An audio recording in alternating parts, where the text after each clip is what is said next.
यश और कनक की मुलाकात एक कैफ़े में हुई। कनक को देखकर यश उसे देखता ही रह गया। कनक की वो मुस्कुराहट यश को भा गई थी।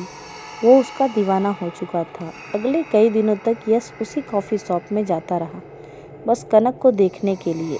एक दिन यश के मन में बना लिया और वह सीधा कनक के सामने जा बैठा। कनक, हेलो। यश, हाय।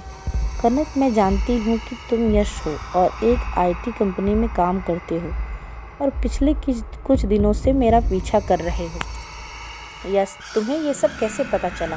कनक, वो मेरा सीक्रेट है। वैसे भी बैठो, कॉफ़ी पीते हैं। यश और कनक के साथ में कॉफ़ी पी और बातचीत भी की। यश की खुशियों का ठिकाना ही नहीं था।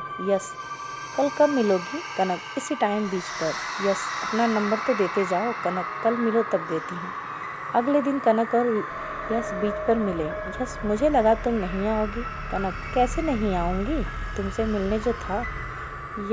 यश यही सोचकर खुश था कि कनक बस उससे मिलने आई थी। उन लोगों ने काफ़ी समय साथ बिताया और जब शाम के 6:30 बज गए तो कनक के मोबाइल में अलार्म बजा। कनक, मुझे अब जाना होगा। यश, इतनी जल्दी? कनक, हाँ, वो मेरी फैमिली रेस्ट्रिक्ट है, मेरा बड़ा भाई है। चलो अब मैं चलती हूँ। बस इतना बोलकर कनक वहाँ से चली गई। अगले दिन वो दोनों कैफ़े में मिले और फिर शाम 6:30 बजे अलार्म बजा और कनक वहाँ से फिर निकल गई। यश को ये बात बहुत अजीब लगने लगी। इसके बाद जब यश और कनक पार्क में मिले और जब 6:30 बजे अलार्म बजा तो यश ने कनक से कहा, यश, अरे तुम अपने भैया से झूठ बोल दो कि तुम अपनी सहेली की शादी में हो। कनक, मैं नहीं कर सकती, भैया यहाँ आ जाएंगे और फिर सब गड़बड़ हो जाएगी। इतना बोलकर कनक वहाँ से भाग गई। कनक के बर्थडे पर यश आधी रात को उसके घर गया। यश ने घंटी बजाई, दरवाज़ा खुला और वहाँ कनक जैसी दिखने वाली एक लड़की खड़ी थी। लड़की के कपड़े में उसकी चाल ढाल बदली हुई थी। यश ने लड़की को कनक समझकर बोला, यश, हैप्पी बर्थडे कनक। लड़की, हे, मैं कनक नहीं हूँ। यश, क्या मजाक कर रही हो? लड़की, बोला ना मैं कनक नहीं। यश, अच्छा ठीक है, मुझे एक हक दो। यश कनक को हक करने की कोशिश की पर लड़की ने यश को जोर का तमाचा मारा। लड़की, कितनी बार बोलूँ मैं कनक नहीं हूँ, कनक नहीं हूँ। मैं उसका बड़ा भी हूँ, कविराज। उसका बदला हुआ भाव देखकर यश घबरा गया।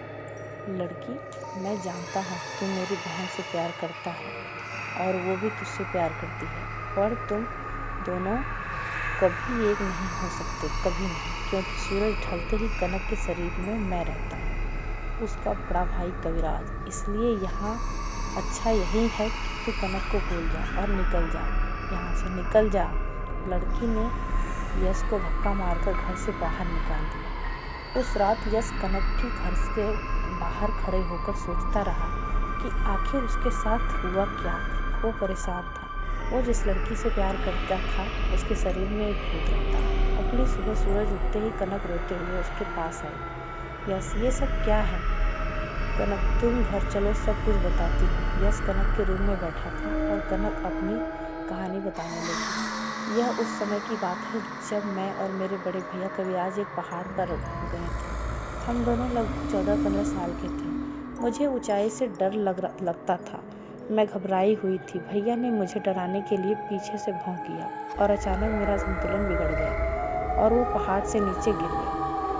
उस दिन से उनकी आत्मा रोज़ शाम सूरज ढलते ही मेरे शरीर में घुस जाती है। मैं दिन में लड़की की तरह रहती हूँ और रात में लड़की की तरह। मेरे माँ बाप को ये बात पता थी। उन्होंने कई कोशिशें की भैया की आत्मा को मुक्ति दिलाने की, पर कोशिश सफल नहीं हुई। यश, पर इसका कोई अंत तो होगा?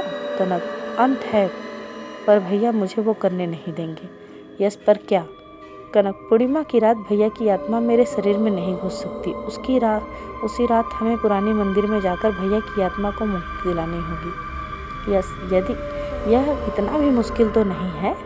कनक, मुश्किल ये है कि भैया वो रात मुझे घर के बाहर जाने ही नहीं देते। यश, इस बार मैं तुम्हें ले जाऊंगा पुराने मंदिर। इस दिन के बाद यश पूर्णिमा का बेसब्री से इंतजार करने लगा। यश ने एक पंडित जी से बात भी कर रखी थी। यश, क्या वो दुष्ट आत्मा कनक को मुझे यहाँ लाने देगी? पंडित, मुश्किल है पर नामुमकिन नहीं। यह भोलेनाथ की विभूति है। अघोरियों की तपस्या से सिद्ध इसके सामने वो दुष्ट शक्ति कुछ नहीं कर पाएगी। यह तुम अपने शरीर पर लगा लेना और उस लड़की के शरीर पर भी। आखिरी पूर्णिमा की रात आ ही गई।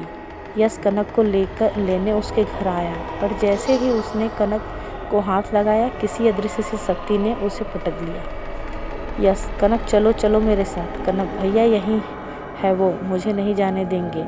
तुम जाओ यहाँ से, चले जाओ, मुझे मेरे हाल पर छोड़ दो। यश घर के बाहर गया और कुछ देर बाद अपने शरीर पर विभूति लगाकर वापस लौटा। यश ने विभूति कनक के माथे पर लगा दी। यश, मुझे पता था कि ऐसा भी कुछ होगा, इसलिए मैंने इतना भी इंतजाम कर लिया था। यश ने कनक को कार में बैठाया और वो कार चलाने लगा।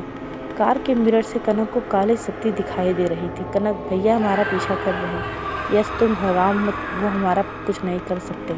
वो दोनों पुराने मंदिर पहुंच गए और पंडित जी ने दोनों को एक घेरे में बिठा दिया। जैसे जैसे पंडित जी मंत्र पढ़ते जा रहे थे, एक काली शक्ति वहां आसपास घूमने लगी और काली शक्ति के रूप में ले लिया। काली शक्ति, कनक तुम मुझे मारना चाहती हो? कनक, नहीं भैया, रोते हुए। पंडित, कनक उसके बातों पर ध्यान मत दो, वो तुम्हें बहका रहा। पंडित मंत्र पढ़ता गया और कविराज की आत्मा तड़पती गई। कनक रो रही थी। आखिर पंडित जी ने कविराज की आत्मा को मुक्ति दिलवा ही दी, पर कनक अब भी रोए जा रही थी। यश ने उसे संभाला। यश, तुम्हारे भैया अब वहाँ चले गए जहाँ उन्हें होना चाहिए। उस दिन के बाद कनक के शरीर में कविराज कभी नहीं आया और फिर कनक और यश ने शादी कर ली और फिर वो दोनों हमेशा खुशी खुशी रहेंगे।